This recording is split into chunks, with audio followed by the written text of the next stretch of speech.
Jamaah Majelis Ta'lim Al-Bayan, para bapak dan ibu yang dimuliakan Allah Subhanahu wa taala. Alhamdulillah kita diberi nikmat kesempatan, nikmat waktu luang dan nikmat sehat sehingga bertemu kembali, dapat berjumpa, berkumpul untuk tawasau bil haq, tawasau bis sabr. Di pertemuan kali ini dan beberapa pertemuan ke depan kita akan membahas hal-hal terkait dengan haji. Karena ini kita sudah masuk bulan haji. Kenapa kita perlu untuk mengkaji ini? Ya, yang pertama bahwa haji merupakan salah satu rukun dari rukun Islam dan ia juga merupakan salah satu syiar ya yang kita wajib untuk mensyiarkannya, apalagi misalnya bagi sebagian kita yang akan menunaikan ibadah haji. Barangkali jadi tambahan informasi dan tambahan ilmu yang bermanfaat. Juga bagi kita yang belum atau sudah berhaji, ini kita jadikan sebagai murajaah, sebagai mengulang dari pelajaran tersebut. Dan insya Allah materi seputar haji ini kita lebih tekankan kepada pembahasan ayat-ayat Al-Quran ya tentang haji. Jadi tidak mendetail kepada perspektif atau tinjauan dari sisi hukum fikihnya, tapi lebih kepada ayat-ayatnya. Ayat-ayat apa saja yang ada kaitannya dengan haji. Hadirin jamaah yang dimuliakan Allah Subhanahu wa taala. Kemudian kalau kita berbicara tentang haji, mengingat ada sosok siapa saja. Pertanyaannya adalah, syariat haji ini pertama kali dilakukan itu pada zaman Nabi siapa? Bahwa syariat haji itu disebutkan ya di dalam riwayat bahwa sejak zaman Nabi Adam, kemudian diteruskan oleh Ibrahim. Teknisnya bagaimana? Wallahu ta'ala alam. Yang pasti teknis haji yang sekarang itu banyak dari sifatnya adalah melakukan amalan-amalan yang ya dulu pernah dilakukan oleh Nabi Ibrahim, Nabi Ismail alaihi wassalam. Hadirin jamaah yang dimuliakan Allah Subhanahu wa taala, insyaallah kita memulai ayat-ayat haji ini adalah kita menjelaskan ringkas di dalam surat Al-Baqarah. Jamaah yang dimuliakan Allah Subhanahu wa taala, ingat bahwa dalam membaca Al-Qur'an ada beberapa hal yang perlu ditegaskan ya, selain dari makharijul huruf yang tepat, juga panjang dan pendeknya. Bapak yang dimuliakan Allah Subhanahu wa taala, di sini Allah Subhanahu wa taala berfirman, a'udzu billahi minasy syaithanir rajim. Wa idz ibtala Ibrahim rabbuhu bikalimatin fa atammahun qala inni ja'iluka lin-nasi imama qala wa min dzurriyyati qala la yanalu ahdiz zalimin qala la yanalu ahdiz zalimin wa idz ja'alna al-baita mathabatan lin-nasi wa amna واتخذوا من مقام إبراهيم مصلى وعهدنا إلى إبراهيم وإسماعيل أن طهرا بيتي للطائفين والعاكفين والركع السجود. Ya, Allah Subhanahu wa taala berfirman, wa idz ibtala Ibrahim rabbuhu bikalimatin fa'atammahun. Allah Subhanahu wa taala di sini membuka ayat 124 dengan kalimat wa idz ibtala Ibrahim rabbuhu bikalimatin fa'atammahun. Dan ingatlah ketika Ibrahim diuji oleh Tuhannya, yaitu ibtala bimakna ukhtubira, yaitu diuji oleh Allah Subhanahu wa taala dengan kalimat-kalimat. Fa'atammahunna, lalu kemudian Nabi Ibrahim dapat melaksanakannya. Allah Subhanahu wa taala menguji Nabi Ibrahim dengan kalimat-kalimat. Apa yang dimaksud dengan kalimat-kalimat di sini? Yaitu ada banyak penafsiran yang dilakukan oleh para ulama, di antaranya yang paling kuat adalah annahal awamir wan nawahi allati amarahu Allahu biha, yaitu perintah-perintah dan larangan-larangan yang Allah Subhanahu wa taala tujukan kepada Nabi Ibrahim alaihissalam, yang kemudian perintah dan larangan tersebut dapat dilakukan, dapat dilaksanakan dengan baik oleh Nabi Ibrahim. Allah Subhanahu wa taala uji Nabi Ibrahim. Ya, apa di antara perintah-perintah dan larangan-larangan tersebut? Juga dikatakan makna dari al-kalimat di sini, ada yang mengatakan Allah Subhanahu wa taala menguji Nabi Ibrahim dengan kalimat. Allah Subhanahu wa taala menguji Nabi Ibrahim min ilqaihi finnar, yaitu Allah uji Nabi Ibrahim dilemparkan ke api.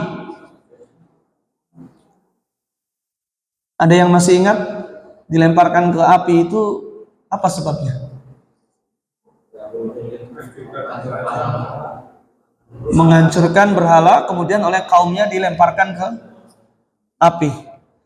Yang dimaksud dengan kalimat di sini disebutkan oleh para mufassirin, maknanya juga bisa, yaitu tadi Nabi Ibrahim dilemparkan ke api. Juga wasabrihi ala dzalika fi taatillah, kesabaran beliau dalam menjalankan ketaatan kepada Allah Subhanahu wa taala. Ya, kesabaran beliau dalam menjalankan ketaatan kepada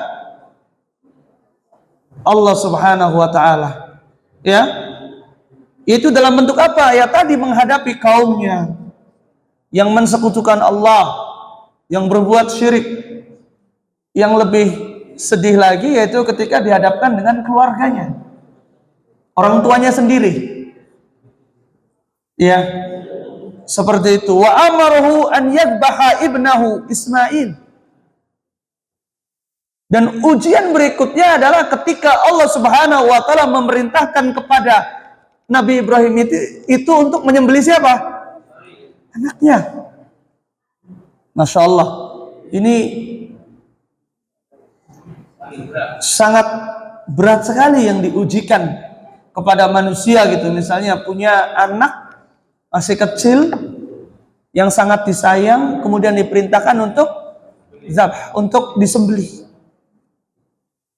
Ujian yang sangat berat karena ini adalah perintah dari Allah Subhanahu wa taala, maka kemudian dilakukan. Makanya di dalam ayat Allah Subhanahu wa taala yang bercerita tentang bagaimana dialog antara Nabi Ibrahim dengan Nabi Ismail ketika akan disembelih, maka qad saddaqta ru'ya, kata Nabi Ismail itu, mimpinya ini benar, ya sudah dilakukan. Ya, maka famtasala amrullah, mengikuti perintah Allah Subhanahu wa taala. Wa batadara huwa wa Ismail litanfidil amr. Beliau kemudian segera merealisasikan, ya, dengan mengajak Nabi Ismail untuk melaksanakan penyembelihan tersebut. Maka ketika akan terjadi penyembelihan, Allah Subhanahu wa taala perintahkan untuk nasakha hadza wa fada Ismail bidzibhin azim, untuk membatalkannya, lalu kemudian apa, menggantikan Nabi Ismail dengan sembelihan yang agung, yaitu dengan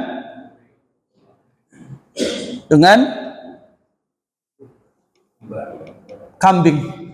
Ya, Masya Allah, ini sangat luar biasa. Kemudian makna dari kalimat, yaitu diuji dengan kalimat-kalimat tadi, juga apa bentuknya? Ujian yang diberikan oleh Allah kepada Nabi Ibrahim. Wa kadzalikal awamir wan nawahi.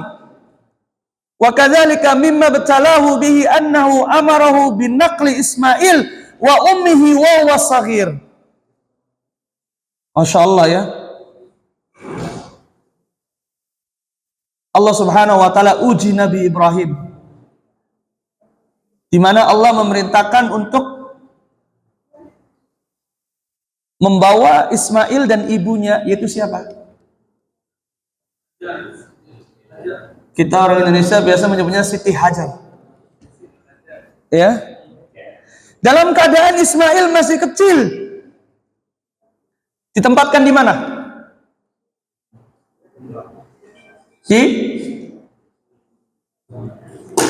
Ditempatkan di mana, Bapak-bapak?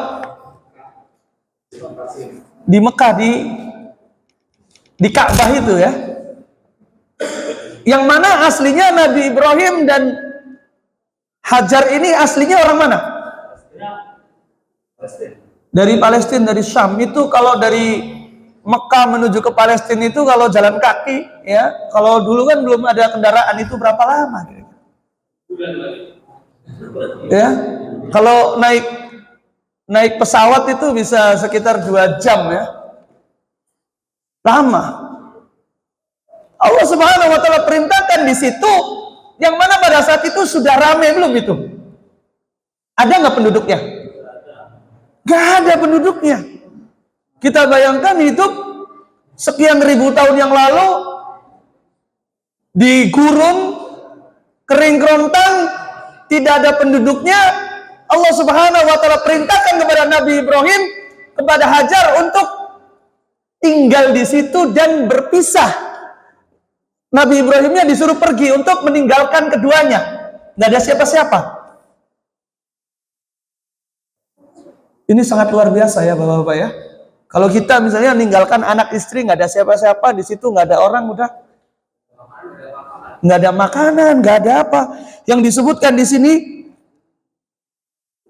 wa ja'alahuma fi wadin laisa fihi ahad, di sebuah lembah yang tidak ada seorang pun.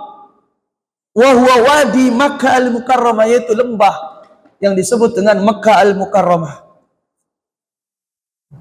Faja'alahuma fihi wahdahuma. Maka kemudian beliau berdua itu, antara Siti Hajar dengan Ismail kecil pada saat itu, hanya berdua di situ, ditinggal.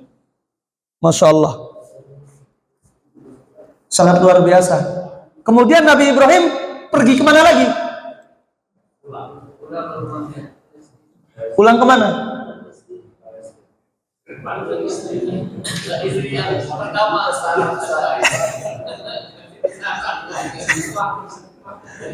Iya. Pulang kemana? Pulang ke kampung halaman, ditinggal gitu, ya. Ini kalau apa ya? Kalau kita bayangkan kejadian ini zaman ini, gitu. Ini orang nggak masuk akal gitu kan? Disuruh udah lahiran di situ, kemudian ditinggal, masih kecil, masih bayi, tinggal dan nggak ada HP, nggak ada WA, nggak ada internet, nggak ada apapun, udah kalau saja ditinggal dan di situ nggak ada makanan, nggak ada penduduknya. Ini adalah perintah dari Allah Subhanahu wa taala. Makanya kemudian sudah. Fahadza minal ibtila wal imtihan. Ini adalah bagian dari ujian yang Allah berikan kepada Nabi Ibrahim. Fasobaru ala dzalik. Kemudian Nabi Ibrahim itu sabar menghadapi ujian tersebut. Masya Allah. Fa'atamma ma amarahullahu bihi. Kemudian Nabi Ibrahim lulus dengan ujian tersebut. Lulus dengan ujian tersebut. Makanya fa'atammahunna. Dan ingatlah ketika Nabi Ibrahim diuji oleh Allah berupa kalimat-kalimat. Apa itu kalimat-kalimat tersebut? Ujiannya. Ujian mulai dari dilemparkan ke neraka. Ujian dari mulai diminta untuk menyembelih anaknya. Ujian mulai diminta untuk meninggalkan istri dan anaknya yang pada saat itu tidak ada siapa-siapa, masih kecil. Masya Allah. Kemudian Nabi Ibrahim sukses dalam ujian tersebut, ya, sukses, yang kemudian kata Allah Subhanahu wa taala, qala inni ja'iluka lin-nasi imama.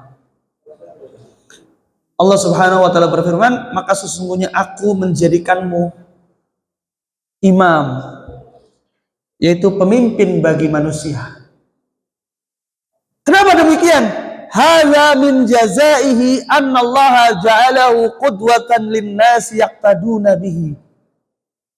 Ini merupakan sebuah balasan bagi Nabi Ibrahim oleh Allah Subhanahu wa taala. Dan Nabi Ibrahim sebagai qudwah. Apa itu qudwah? Suri teladan bagi manusia yang harus diikuti. Wasabiqan ilam tithali amrillahi azza wa jal. Dan sebagai orang yang awal-awal terdahulu mengikuti perintah Allah azza wa jal. Ya, jadi kalau kita melihat bagaimana keimanan para nabi itu sangat luar biasa. Ketika mendapatkan wahyu, maka langsung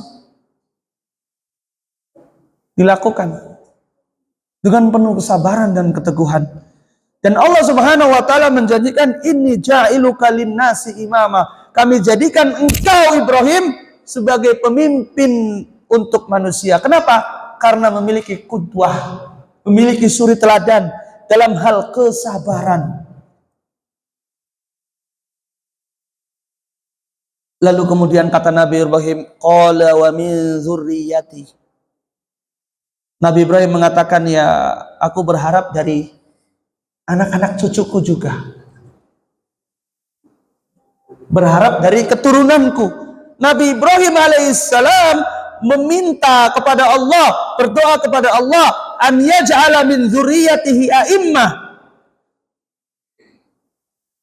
Yaitu pengen dari anaknya itu untuk menjadikan pemimpin. Jadi seorang ayah itu sudah, ya, ini menunjukkan annal walid ya'tani bi auladihi wa yuridu lahumul khair. Bahwasanya sudah bawaan seorang ayah itu pengen bagi anak-anaknya itu mendapatkan kebaikan. Jadi bukan hanya Nabi Ibrahim sendiri, oh ya sudah, terima kasih gitu ya. Tapi ketika Allah Subhanahu wa taala menjelaskan, inni ja'iluka lin-nasi imama, kami jadikan engkau pemimpin bagi manusia, Nabi Ibrahim pengen juga wa min dzurriyyati, pengen anak-anakku juga. Dan Allah Subhanahu wa taala kabulkan, anak-anak Nabi Ibrahim banyak yang menjadi nabi. Ya, pemimpin. Dan ini adalah tabiat seorang bapak, pengen menjadi pemimpin. Jadi kalau ada seorang bapak yang jadi pemimpin, pengen anaknya juga jadi pemimpin. Nah, itu sudah apa namanya? Sudah tabiat.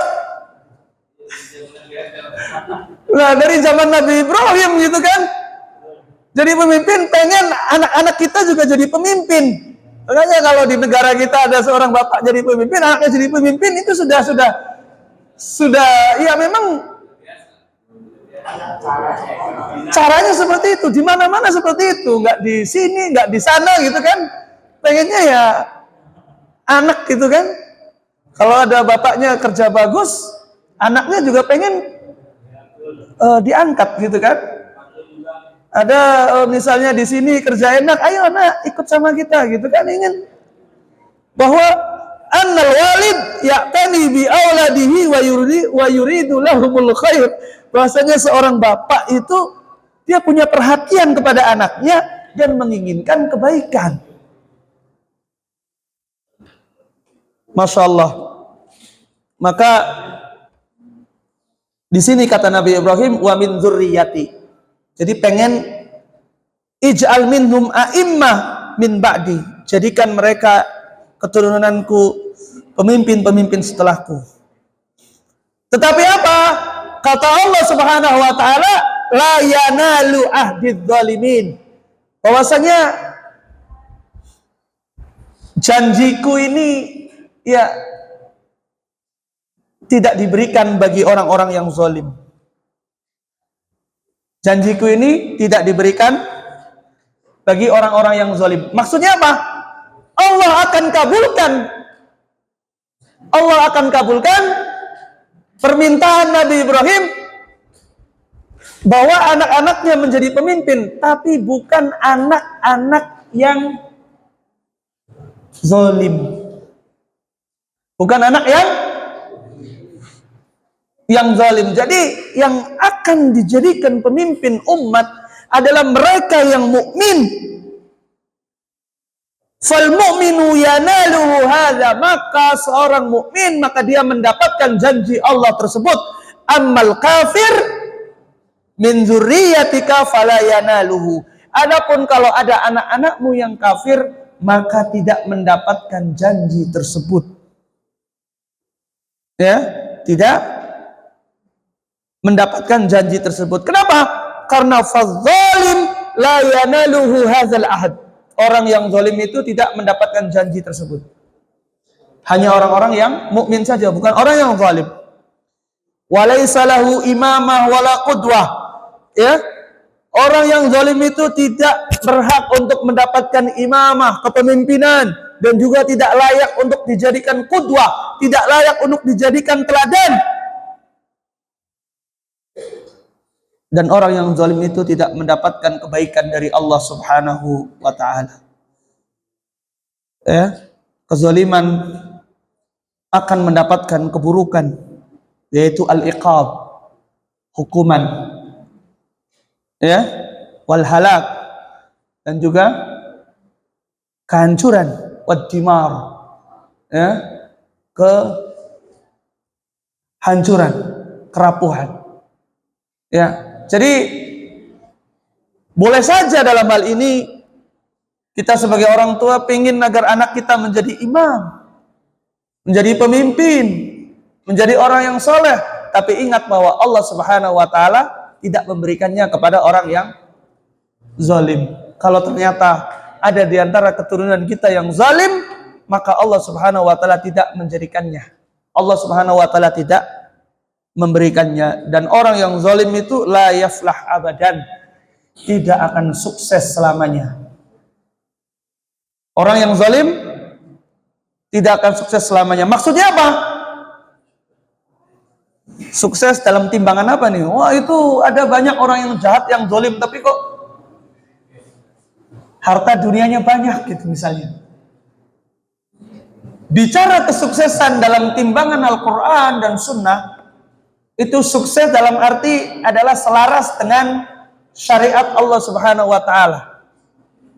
Ya, artinya orang yang zalim tidak akan sukses, yaitu pada saat nanti kelak dia di akhirat. Ya, demikian. Bapak dan ibu-ibu yang dimuliakan Allah Subhanahu wa ta'ala, dan kita berbicara tentang kezaliman, ada beberapa jenis ya. Kezaliman itu ada namanya zulmun bainal abdi wa baina rabbih. Ada kezaliman yang dilakukan oleh seorang hamba kepada Tuhannya. Yaitu apa? Kezaliman yang dilakukan seorang hamba kepada Tuhannya. Kezaliman seorang hamba kepada Allah yang paling besar dilakukan adalah asyirk.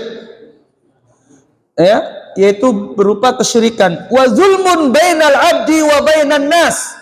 Ada kezaliman seseorang dilakukan kepada orang yang lain. Yaitu berupa apa? Ya, perbuatan jahat, ta'addi alaihi, berbuat jahat. Kemudian ada kezaliman yang dilakukan oleh seseorang kepada dirinya sendiri.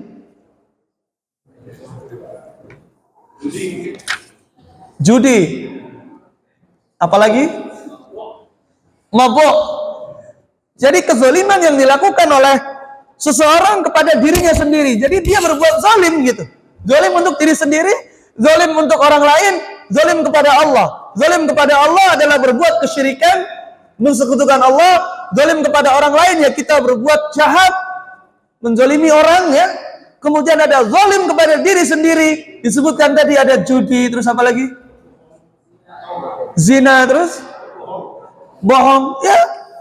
Jami'ul ma'asi, yaitu semua hal terkait dengan maksiat. Pada hakikatnya ketika seseorang berbuat maksiat maka dia itu telah melakukan kezaliman ya terhadap dirinya sendiri. Ya. Dan Masya Allah ini kalau kita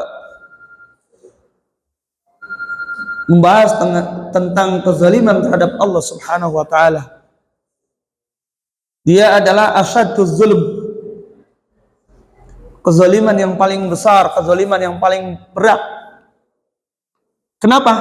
Disebut bahwa kesyirikan itu adalah kezaliman yang paling besar. Kenapa demikian? Karena menduakan Allah Subhanahu wa taala. Nah, anta ja'ala lahu niddan wa huwa khalaqaka. Menjadikan Allah sebagai tandingan sedangkan Allah Subhanahu wa taala yang menciptakanmu. Makanya kemudian syirik ini syirkul akbar, ya, Allah Subhanahu wa taala tidak mengampuni dosanya bagi orang yang melakukan. Innallaha la yaghfiru ayyushraka bihi wa yaghfiru ma duna dzalika liman yasha. Sesungguhnya Allah tidak mengampuni dosa syirik.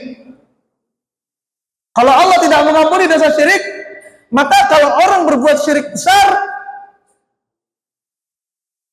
dia kemungkinan bisa masuk surga gak?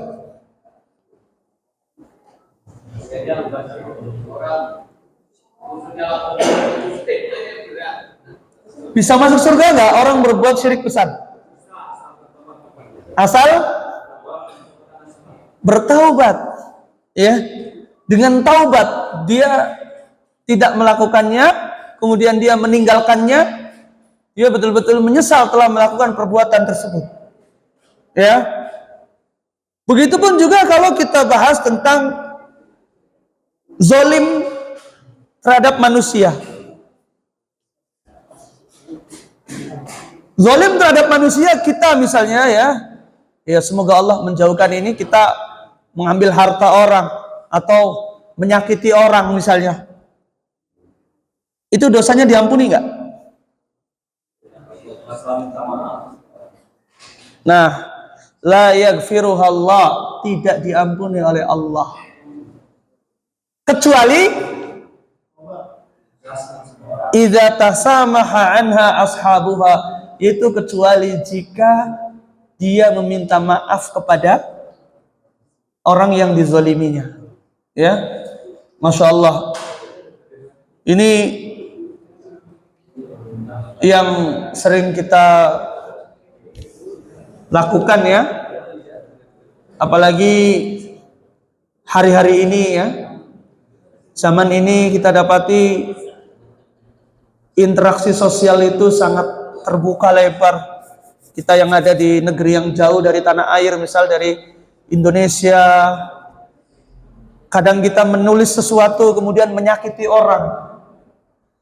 Kadang kita bikin video, kemudian lisan kita menyakiti orang sehingga orang tersebut misal dia difitnah, dia digibah. Nah ini kalau tidak meminta maaf kejahatan yang pernah kita lakukan, kemudian kita tidak minta maaf kepada orang tersebut, maka akan menjadi perkara yang besar, akan menjadi masalah yang besar nanti di akhirat. Ya, makanya kemudian disebutkan di dalam hadis, "Atadri manil muflis?" Kamu tahu nggak siapa orang yang bangkrut itu? Siapa itu orang yang bangkrut? Nabi SAW bertanya kepada para sahabat, kalian tahu nggak siapa orang yang bangkrut? Kemudian dijawab, orang yang bangkrut itu orang yang dia uangnya habis, dia nggak punya harta, nggak punya uang, katanya gitu. Lalu apa kata Nabi? Orang yang bangkrut itu dia di akhirat membawa pahala yang banyak, tapi dia ketika di dunia syatamahada, dia mencela fulan, dia ngomel-ngomel ke fulan, dia maki-maki orang. Lalu kemudian dia pahalanya ternyata dia bagi-bagikan ke orang. Dia nggak punya apa-apa. Nah, jangan sampai seperti itu ya. Ini sarana untuk berbuat kezaliman ini sekarang terbuka lebar.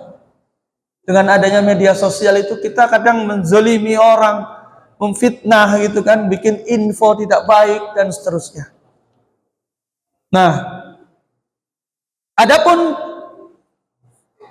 kezaliman seorang yang dia lakukan untuk dirinya sendiri, Allah bisa ampuni tidak? Ya namanya kepada diri sendiri ya, yang penting jujur, istighfar gitu ya, minta ampun, maka Allah Subhanahu wa Ta'ala akan mengampuninya. Jadi tidak ada kaitan dengan orang lain. Jadi kita berbuat salah, kita berbuat maksiat kepada Allah Subhanahu wa Ta'ala, kita minta ampun. Ya, kita minta ampun kepada Allah Subhanahu wa Ta'ala. Hadirin jamaah yang dimuliakan Allah Subhanahu wa Ta'ala, kemudian di dalam ayat yang 125 ya, ayat selanjutnya Allah Subhanahu wa Ta'ala berfirman, wa idz ja'alnal baita mathabatan linnas, wa idz ja'alnal baita mathabatan linnasi wa amna. Dan ingatlah ketika kami jadikan al-bait. Al-bait ini maksudnya adalah al-baitul haram. Kami jadikan Baitul Haram, Masjidil Haram itu sebagai masabah, marja'an linnas, yaitu sebagai tempat kembalinya orang, tempat berkumpulnya orang. Ya, kenapa di sini disebut masabah? Masabah itu tempat kembali, tempat berkumpul. Karena namanya Baitul Haram itu kullama zahabu anhu raja'u ilaihi. Ketika seseorang itu dia sudah pergi ke sana, maka inginnya balik lagi. Itu Baitullah. Masya Allah. Dan seorang muslim itu memiliki kecenderungan ya kita pengen gitu ya. Makanya alhamdulillah bapak-bapak, ibu-ibu, kalau diberi kesempatan untuk bisa ke Baitullah Al-Haram ya, bisa umroh tiap tahun minimal gitu kan, Masya Allah. Dan gratis lagi ada dari Maktab Jaliyat gitu kan. Kalau yang masih belum ada kesempatan tahun ini, mudah-mudahan insya Allah tahun depan ya nanti bisa berangkat bareng-bareng ya. Insya Allah kita umroh lagi. Makanya ini kemudian disebutkan di dalam ayat wa idz ja'alnal baita mathabatan linnas. Dan ingatlah ketika kami jadikan Baitul Haram ini, Baitullah Al-Haram ini sebagai masabah, tempat berkumpulnya orang. Kenapa? Ketika pergi ke sana, maka ingin kembali lagi. Maka disebutkan oleh orang-orang bahwa kerinduan yang paling besar adalah kerinduan seseorang ketika dia berpisah dengan Baitullah Al-Haram. Ingin kembali, ingin kembali, ingin kembali seperti itu. Ya, juga di dalam tafsir yang lain disebutkan masabah. Masabah ini artinya adalah annahum yaksibuna thawab min ziyaratihim lahu wa tawaf bihi fahuwa mahallu thawab.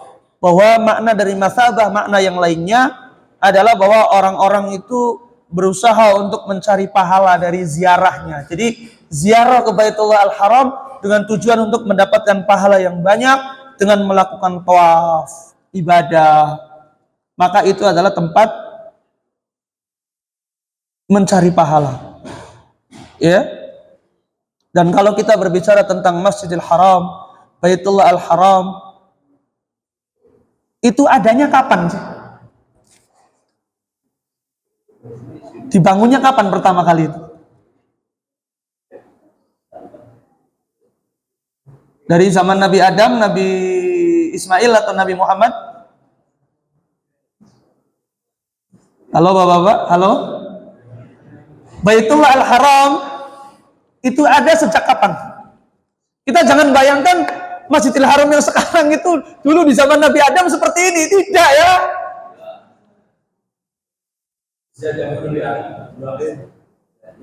Itu tidak seperti sekarang. Lampunya banyak, AC-nya dingin cus, suara mic-nya mantap. Tidak. Jadi Baitullah Al-Haram dulu ya nggak seperti ini. Cuma adanya dari zaman dulu. Wal baitu qadimun munzu khalqillahi hadal ard.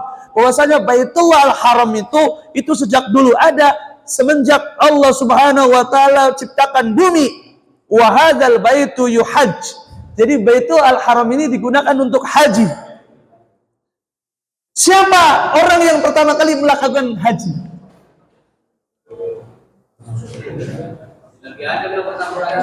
Wa awalu man hajjahu Adam alaihi salam. Yang pertama kali melakukan haji ini adalah Nabi Adam.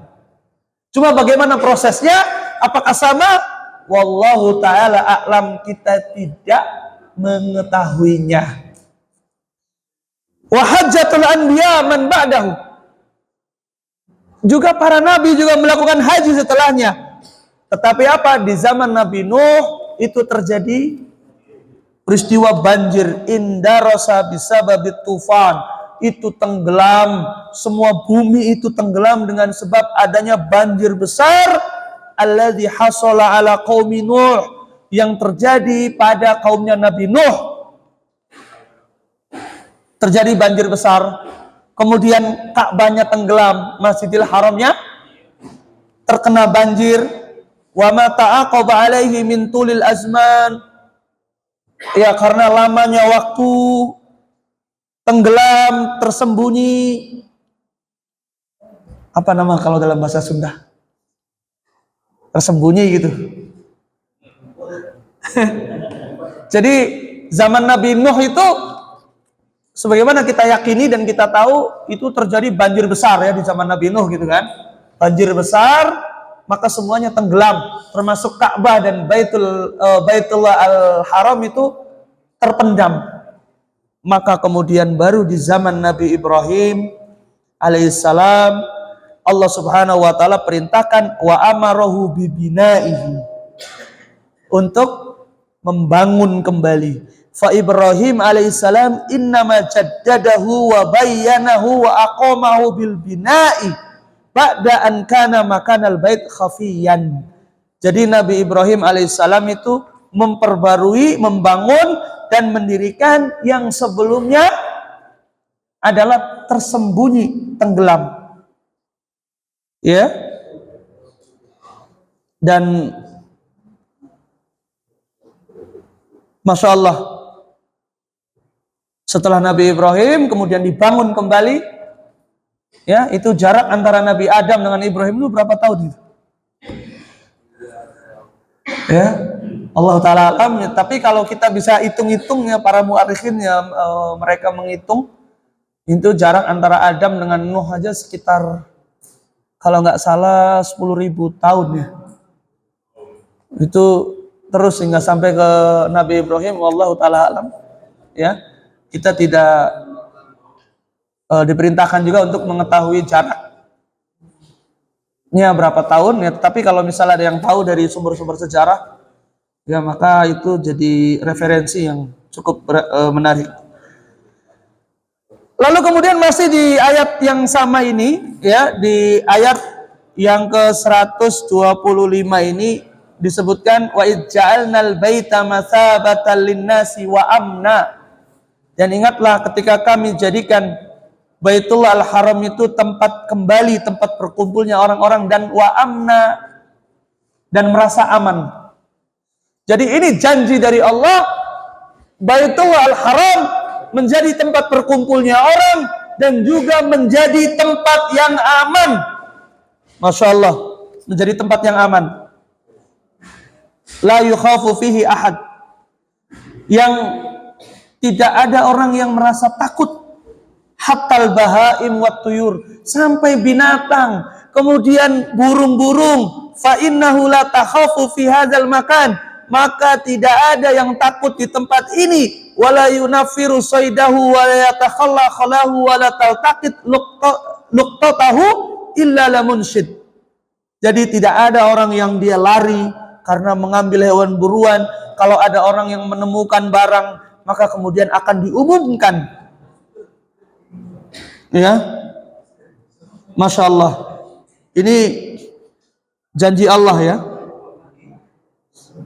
Sudah kita buktikan sekarang, kita mendapatkan keamanan yang luar biasa kita ke Masjidil Haram. Ya, secara umum demikian. Kalau tapi berbicara secara detailnya, kadang-kadang kita dapati ya, Masya Allah, di Tanah Haram itu orang itu karena mungkin saking lamanya tinggal di Tanah Haram, jadi menganggap bahwa Tanah Haram itu biasa saja gitu. Itu ada orang yang ngerampok, nyopet gitu ya. Yang lebih sedih lagi itu banyak beberapa kejadian itu orang Indonesia, jamaah haji, jamaah umroh gitu kan polos-polos ya. Bahasa Indonesia aja nggak bisa gitu kan. Apalagi bahasa Arab, dia pertama kali ke luar negeri, dia datang ke Mekah gitu kan, pelanga-pelongo, ada sesama orang Indonesia disangkanya mau nolong, kemudian barang-barangnya diambilin gitu. Ya Allah, ini yang sangat disesalkan ya. Memang ada orang-orang yang berbuat kurang layak di tanah suci, dan tentu karena pahala di tanah suci itu dilipat gandakan ya. Sholat di Masjidil Haram itu dilipat gandakan berapa pahalanya? Perbandingannya 100.000 dengan dibanding masjid yang lain. Maka kata para ulama, orang yang melakukan dosa di Tanah Haram pun dia pahalanya akan dosanya itu akan dilipatkan. Jadi at-taghlid, jadi keraskan, dilipat gandakan. Ya. Tapi secara umum bahwa Masya Allah, Allah Subhanahu wa Ta'ala memberikan janji di sini, ya, Baitullah Al-Haram sebagai tempat berkumpulnya orang, dan dia aman, ya, sebagai tempat yang aman bagi bahkan para binatang, ya, dan juga di dalam syariat itu kan ada terlarang untuk berburu, ya, memotong pohon, menebang pohon, mengambil barang-barang dan hal-hal yang lainnya. Lalu kemudian berikutnya di dalam ayat ini disebutkan wattakhidhu mim maqami Ibrahim musalla. Wattakhidhu mim maqami Ibrahim musalla. Ya, dan jadikan dari makomku ini, dari makom Ibrahim ini, ya, dan jadikanlah dari makom Ibrahim ini musalla, yaitu tempat sholat. Apa yang dimaksud dengan makom Ibrahim, Pak? Apa yang dimaksud dengan makom Ibrahim? Makom Ibrahim itu adalah jejak telapak kaki Nabi Ibrahim. Jadi makom di sini bukan makam ya, bukan makam dalam bahasa kita ya. Wah, itu makamnya Nabi Ibrahim, karena banyak dari jamaah umroh, jamaah haji yang karena kurangnya informasi sehingga meyakini itu makamnya Nabi Ibrahim, itu yang kayak kandang burung itu katanya. Karena warnanya kuning kan, dilapisi gitu. Dan itu ada satu syariat di sini yang Allah Subhanahu wa Ta'ala jelaskan di dalam ayat ini, wattakhidhu mim maqami Ibrahim musalla, jadikanlah di makom Ibrahim itu adalah tempat musalla, yaitu tempat sholat. Maksudnya sholat apa?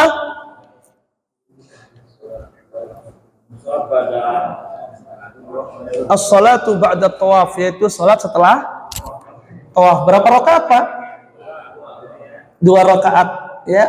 Setelah posisi ittiba, ya kalau kita umrah, ya kain ihramnya dimasukkan ke sini, maka setelah selesai tawaf itu dikembalikan lagi, kemudian kita sholat 2 rakaat. Yang disunahkan di dalam hadis, setelah surat Al-Fatihah, rakaat pertama membaca surat Al-Kafirun, rakaat kedua membaca surat Al-Ikhlas. Ya, itu disunahkan di belakang makom Ibrahim. Kalau nggak bisa gimana? Fi ayyi makanin fi baitillahil haram, itu di tempat mana saja di area Masjidil Haram. Ini yang biasa terjadi, ya. Banyak kejadian itu orang ingin mengejar afdoliyah, sholatnya tepat di belakang makam Ibrahim. Sholat aja di situ sehingga tabrak-tabrak gitu kan. Sehingga kemudian kata polisinya itu, kata tentaranya, ya haji. Harik ya haji, tarik gitu ya. Tetap aja sholat. Selesai dia ngomel-ngomel, saya sholat di sini dilarang-larang. Nah dia sholatnya di jalan. Beberapa kali saya bertugas, ikut jadi petugas haji Indonesia, itu sering diomel-omeli oleh jamaah haji kita, ya, karena keterbatasan informasi. Mas, saya itu kenapa sih lagi sholat tuh dilarang-larang, nggak boleh, juru minggir. Ya Bapak Ibu sholatnya di jalan, di tempat tawaf, di halaman orang yang lagi pada jalan, orang-orang lagi pada jalan dia sholat. Ya nggak boleh. Ya terus di mana sholatnya? Cari tempat, di tempatnya. Kalau di tempatnya insya Allah nggak diusir. Nah itu kan sangat membahayakan. Ya, sholat di situ numpuk, ya, numpuk. Itu banyak kita saksikan di belakang makam Ibrahim itu, orang pada pengennya di situ semua. Ya enggak? Afdolnya memang di situ. Tapi kalau membahayakan, dan itu nyawa gitu kan? Nyawa taruhannya. Kalau pas lagi padat sekali, orang dorong-dorongan, udah orang yang lemah, yang tua itu bisa keinjak sekali, udah halas. Makanya kita dapati kadang-kadang banyak orang yang mementingkan diri sendiri saja gitu ya, ingin mendapatkan afdoliyah, tapi dia tidak melihat keselamatan dan kemaslahatan orang banyak. Sehingga kemudian juga suudzon gitu kan sama penjaga, sama petugas, lagi sholat kok ditarik-tarik, dilarang gitu. Dilarang karena berbahaya. Dalam Islam itu darul mafasid muqaddamun ala jalbil manafi'. Dalam kaidah disebutkan bahwa menolak mafsadat itu lebih diutamakan daripada mengambil manfaat. Bahaya sholat di situ. Itu kita dapat ya, kadang-kadang geleng-geleng kepala aja ya. Kita ngelihat gitu kan, banyak orang sholat di tempat orang ya yang lalu lalang gitu. Kita cari yang kosong udah, di mana saja nggak apa-apa. Bahkan ada sebagian ulama itu di luar masjid pun boleh kalau memang tidak memungkinkan gitu. Nah, seperti itu. Kemudian terkait dengan makom Ibrahim ini juga kita dapati kalau kita tawaf itu kadang lihat ada orang sampai rebutan gitu, pengen apa namanya? Nyium gitu. Ada yang dicium-ciumin gitu. Ya. Nah, itu bagaimana, Pak? Boleh nggak? Sunnah? Bagaimana? Mencium makom Ibrahim itu sunnah nggak? Itu tidak ada sunnahnya, itu sebagai tanda saja. Di situ makom Ibrahim ya. Tidak seperti Hajar Aswad. Hajar Aswad pun kata Umar bin Khattab, kalau seandainya saya tidak melihat Nabi mencium, maka saya tidak menciumnya. Ini makam Ibrahim, orang-orang pada rebutan, pada megang-megang, dicium-cium gitu kan. Itu tidak ada syariatnya seperti itu. Sedikit tawaf ya, tawaf aja biasa. Kita baca doa, baca Quran, zikir, tilawah ya, dan yang lainnya. Ya, jadi makam Ibrahim ini adalah bekas pijakan kaki Nabi Ibrahim dan dia bentuknya adalah batu. Jadi makam Ibrahimnya itu bukan seperti kandang burungnya, itu bukan itunya ya, tapi di dalamnya itu ada bekas telapak kakinya Nabi Ibrahim alaihi salam. Ya. Kemudian di dalam ayat selanjutnya, wa ahidna ila Ibrahim wa Ismail an tahhira baiti. Ya. Dan kami janjikan kepada Ibrahim dan Ismail untuk mensucikan rumahku. Ya. Untuk mensucikan dari apa? Ya, ini janji Allah Subhanahu wa taala kepada Nabi Ibrahim dan Ismail untuk mensucikan Baitullah, mensucikan tahharahu minasyirk, yaitu mensucikan dari kesyirikan, juga mensucikan dari najis, juga mensucikan dari amalan-amalan yang tidak disyariatkan. Sehingga apa? Sehingga kemudian hanya Allah Subhanahu wa taala saja yang diibadahi. Tidak ada kesyirikan. Ya, tidak ada kebid'ahan di al-haram. Tidak ada najis, tidak ada kotoran. Kenapa? Karena dia adalah tempat beribadah kepada Allah Subhanahu wa taala saja. Wa huwa baitut tauhid, dan dia adalah rumah tauhid, rumah untuk mengesahkan Allah Subhanahu wa taala. Makanya kemudian hadirin jamaah yang dimuliakan Allah Subhanahu wa taala, ketika Fathu Makkah, ketika terjadi penaklukan kota Mekkah, pembukaan kota Mekkah, apa yang dilakukan oleh Nabi Shallallahu Alaihi Wasallam? Beliau kassaral asnam, beliau menghancurkan berhala-berhala yang ada di sekitar Ka'bah, ya, berhala-berhala yang ada di antara bukit Safa dan Marwah. Karena zaman dahulu, zaman orang-orang Quraisy, kafir Quraisy, mereka terbiasa memasang berhala-berhala tersebut di sekitar Ka'bah. Itu ada banyak di sana jumlahnya. Ketika terjadi Fathu Makkah, Nabi Shallallahu Alaihi Wasallam datang ke Mekah pada tahun ke-8 Hijriah. Itu berhala-berhala dihancurkan. Itu apa? Untuk menghilangkan kesyirikan di kota Mekah Al-Mukarramah. Ya. Lalu kemudian lanjutan dari ayat tersebut, ya, tahhira baitiya lit-taifina wal akifina war ruk'is sujud, yaitu apa? Menjanjikan kepada Nabi Ibrahim dan Ismail untuk mensucikan rumahku, ya, suci, bersih dari kesyirikan, bersih dari najis, bersih dari kotoran, bersih dari kebid'ahan, ya. Untuk apa? Disediakan bagi orang-orang yang at-taifin, untuk orang-orang yang tawaf, untuk orang-orang yang tawaf, wal aqifin, dan untuk orang-orang yang iktikaf. Apa itu iktikaf? Ya, diam di masjid untuk ibadah, dan kita biasa mengenalnya pada saat Ramadan, ya. Meskipun dijelaskan oleh para ulama bahwa iktikaf itu bukan hanya dilakukan pada saat Ramadan saja, di luar Ramadan pun boleh untuk melakukan iktikaf. Kemudian warruk'is sujud, dan juga digunakan untuk ruku dan sujud, itu untuk salat, ya, untuk salat. Dan ini, ya, kalau kita mendapati penjelasan dari para ulama di sini, Syekh Shalih Al Fauzan hafizallah, beliau mengatakan fas-salatu wal i'tikafu yasihhani fi kulli makanin min masajidillahi fil ardh. Bahwa salat dan i'tikaf itu boleh sah dilakukan di setiap tempat masjid, di masjid-masjid yang ada di muka bumi ini. Boleh kita salat dan i'tikaf di sana. Ya, hal ini sebagaimana disebutkan dalam hadis Nabi Shallallahu Alaihi Wasallam, ju'ilat liyal ard masjidan wa tahuran. Kami jadikan, ya, dijadikan untukku bumi ini sebagai masjid dan dia suci. Maka boleh untuk sholat di manapun, dan boleh iktikaf di setiap masjid. Tetapi tawaf itu tawaf, ya. Lakinna tawaf la yutafu illa bil bait. Tetapi tawaf itu tidak boleh dilakukan kecuali di Masjidil Haram, di Ka'bah itu, ya. Nah, seperti itu. Kalau ada orang misalnya tawafnya ganti di mana, di gunung fulan gitu, boleh nggak? Ya, atau tawafnya di kuburan fulan gitu misalnya, boleh nggak? Tidak boleh. Kenapa? Karena tawaf itu di Ka'bah 7 kali putaran. Syariatnya seperti itu. Allah Subhanahu wa taala turunkan seperti itu.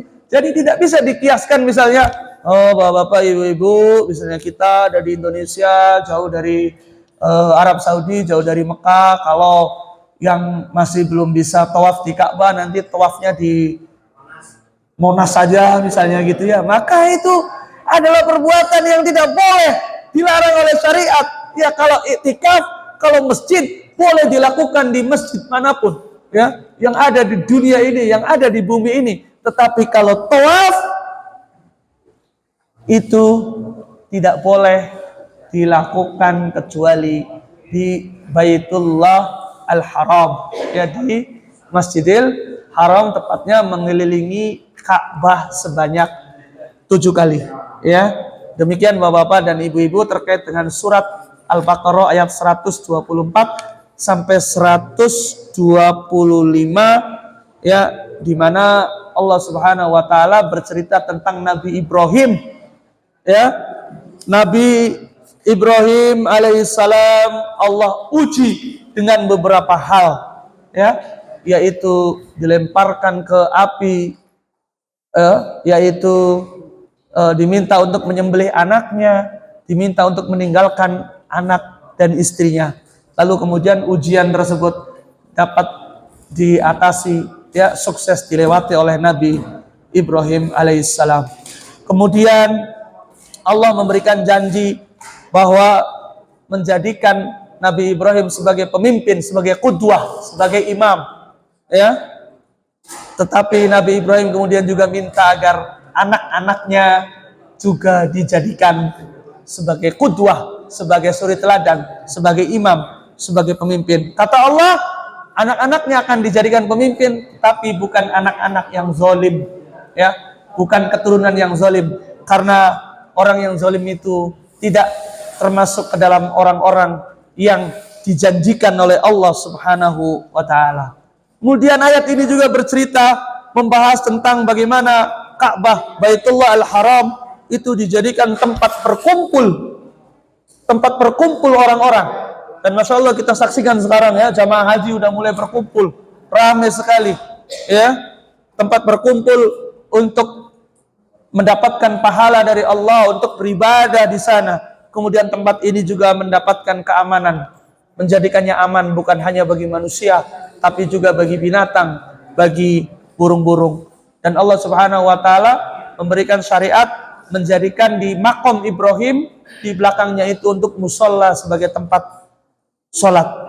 Allah Subhanahu wa taala memberikan janji juga kepada Nabi Ibrahim dan Nabi Ismail, ya, untuk mensucikan Baitullah Al-Haram, ya, suci dari kesyirikan, ya, suci dari najis, suci dari amalan-amalan yang tidak disyariatkan, yaitu disediakan untuk siapa? Untuk orang-orang yang melakukan tawaf, untuk orang-orang yang melakukan iktikaf, dan untuk orang-orang yang ruku dan sujud, yaitu untuk orang-orang yang sholat, ya. Masya Allah, ini sampai di zaman kita sekarang kita dapat menikmati, kita dapat melaksanakan ibadah di Baitullah Al-Haram yang kisahnya sudah Allah catat di dalam Al-Quran 1400 tahun yang lalu. Mudah-mudahan pertemuan yang singkat ini bermanfaat. Mohon maaf atas segala kekurangan. Insya Allah nanti akan kita lanjutkan kembali Jumat depan, ya, masih di tafsir ayat-ayat haji, ya, Bapak. Insya Allah kita nanti akan membahas masih di surat Al-Baqarah, nanti ayat 126 sampai 129. Ya, masih tentang kisah Nabi Ibrahim alaihissalam dan Nabi Ismail alaihissalam, insyaallah. Ya, kita tutup dengan doa kafaratul majlis. Subhanakallahumma bihamdika asyhadu an la ilaha illa anta astaghfiruka wa atubu ilaik. Assalamualaikum warahmatullahi wabarakatuh.